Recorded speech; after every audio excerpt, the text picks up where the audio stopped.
Hey everyone, this is Terry. It's Tuesday, 27th of June, I believe. I got all that correct. Just coming back from Santo Tomas, back the mountain way. So you can see a field here. It's planted with corn. It's about 4, 5, 6 inches high. So that's what they do here. So all the way up the mountain, all that's hand planted, and usually it's like a water buffalo or some sort of animal, ox, that tills it up here. It's rocky and hard to get to because this is the little trail they have to, pardon the rope there, tried to get a different handhold on. But anyhow, it's beautiful. Wanted to make a short little video. Down there is the national highway around the island. I think they call it 505. So we're up on the very top. There's the ocean. Across the way there where the big puffy clouds is Negros Island. So we're probably about 5-10 miles from that. It looks like across the water. It's very deceptive what it might be, but very close to there because the port's there. As I said many times on this little island here next to the left, it's a little bay there. I forget what they call it. Anyhow, ran into a guy today. We talked and stuff, and I always hear about these gold mines and stuff. He happens to have one on his property. He's telling me about it, willing to show it to me, although I didn't see it. Not going to say much about it. I mean, it's a gold mine. Maybe it's us family operated. They hand dig, and it's not a commercial unit, but anyhow, I always heard about the Japanese gold, where they hid the gold when the Japanese were here and left, I guess, in a hurry. So just hear stories. So it's interesting to hear that I actually know somebody that has one. So a little home mining operation. I guess they do okay with it. So I thought that was quite interesting. Wanted to share that with you all, but I'm not going to talk much more about it because it may be a private thing, and I don't really know hardly anything about it. My brother teased me before I come. He says, "Are you going to hunt for the Japanese gold that's buried all over the Philippines?" So I just really kind of thought he was joking, but apparently there's some truth, and there's gold in the hills of the Philippines. And it's not that far from where I'm at. So I thought that was a kind of a neat little twist to the day. So I enjoyed that. So we're walking down the trail here.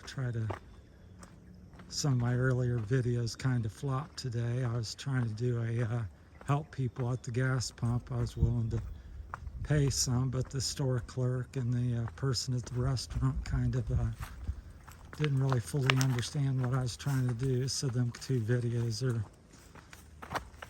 not what I had planned. So I shot a little bit, but really ended up not doing what I intended to do. So we're heading on back from our dinner and our hike around the Santo Tomas and this back to the house here in San Fernando. So I thought I shot a little video show some of the cornfields here. The tallest one right now is about up to my waist, so it's maybe 3 or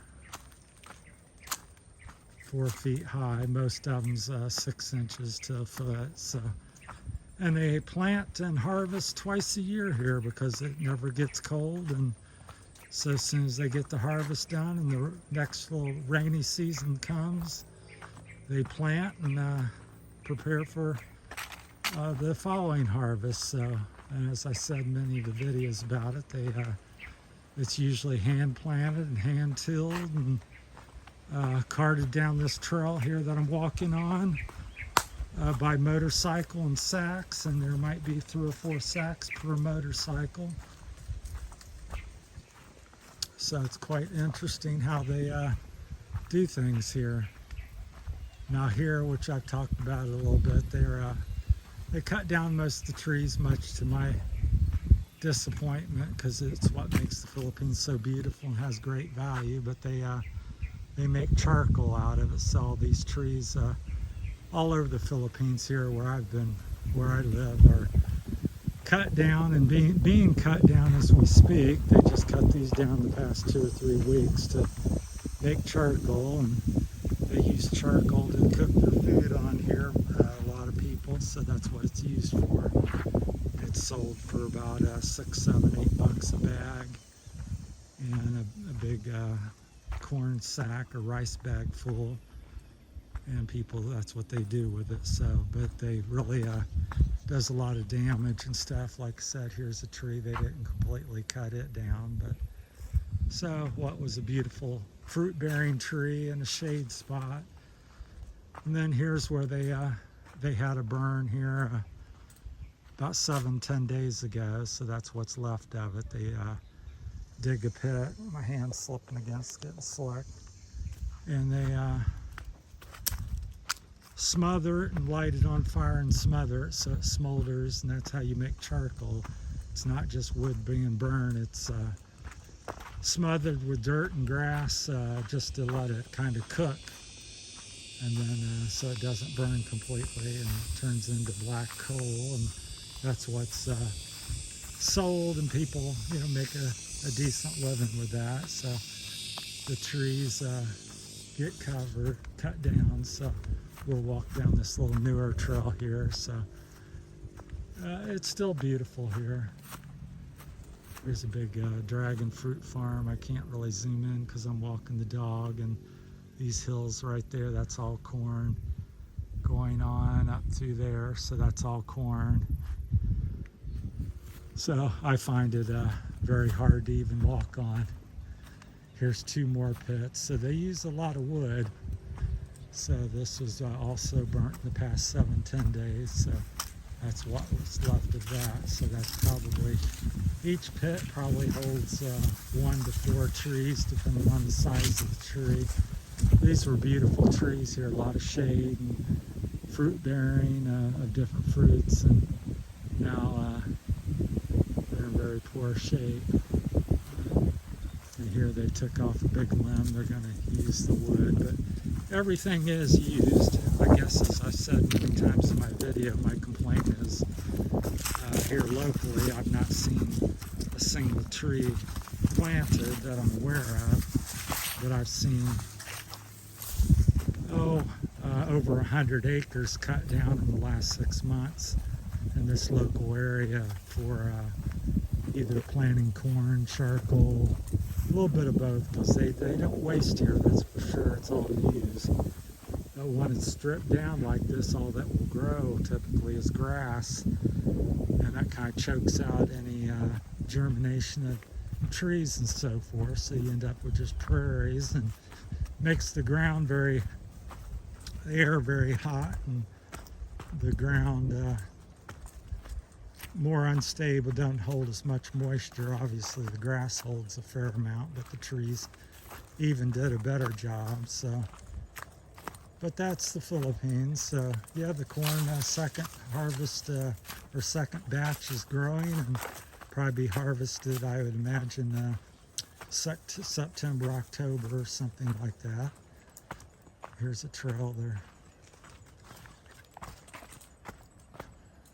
So this is a typical trail that they'll walk to their homes, or bring corn or animals up and down. So it's kind of like a road or highway somewhat in the Philippines. And there's bigger roads that are just bigger that you could drive a car on that looks similar.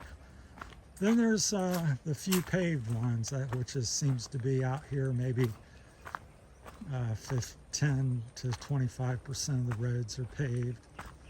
And they're not too bad, even though they can be kind of rough. They're always working on things though. So anyhow, we're heading back down, gonna be home shortly. Just wanted to tell you a little bit, show you the corn progress, and go over a couple things, and tell you my experience with meeting somebody here in the Philippines with the gold mine. So we won't go into names or where or any more detail, but so there is gold in these here hills. So really surprised me. So Thanks for watching, everybody. It's Terry's from Terry's Philippine Journey, and it's Tuesday afternoon, and I'm heading back to the house. Everybody take care, and just also wanted to say one last thing about all the new subscribers and interest in the channel, and I got better internet now, so I'm able to post something and respond to people now. So thanks, everybody.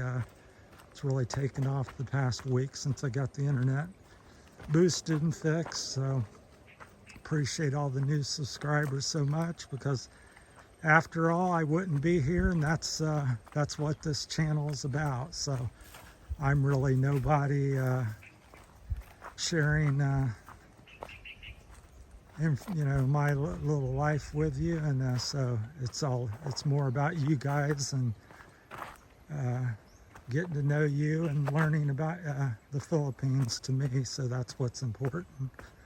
So it's very slick here, so I'll get down off this thing. So just wanted to give you a shout out, and thanks all the people that's viewed and subscribed and liked the channel so far. So thank you very much, and keep on, and I appreciate it so much. Thanks for watching.